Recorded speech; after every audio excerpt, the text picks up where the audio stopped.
Final destination series তো প্রায় সবাই চেনে।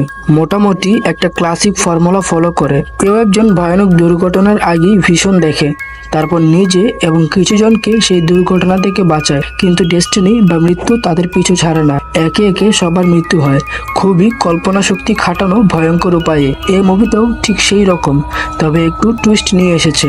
ব্লাড লাইন্স নামটা শুনি বোঝা যায় এবার শুধু দুর্ঘটনা আর মৃত্যু না, এর সাথে পারিবারিক ইতিহাসও জড়িয়ে আছে। মানে লিনা নামের যে মেইন ক্যারেক্টার আছে, সে জানতে পারে যে শুধু সে না, তার পরিবারও আগেও এই ধরনের কিছু মুখোমুখি হয়েছে। এটা সিরিজের জন্য নতুন একটা দিক। গল্পটা শুরু হয় পাহাড়ি রোডে একটা বাস ভ্রমণের মধ্য দিয়ে। লিনা হঠাৎ করে একটা ভয়ানক দুর্ঘটনার ভীষণ দেখে। বাস ছিটকে পড়ে আগুন ধরে যায়, মানুষ মারা যায়। সে চেঁচোমেচো করে কয়েকজন বন্ধুকে নামিয়ে দেয়, বাকিরা থেকে যায়। তারপর যা হয় সবাই জানে, যারা বেঁচে যায় তাদের উপরই মৃত্যু ধীরে ধীরে ফিরে আসে। এখানে শুরু হয় আসল খেলাটা। লিনা বুঝতে পারে ঘটনাগুলো কাকতালীয়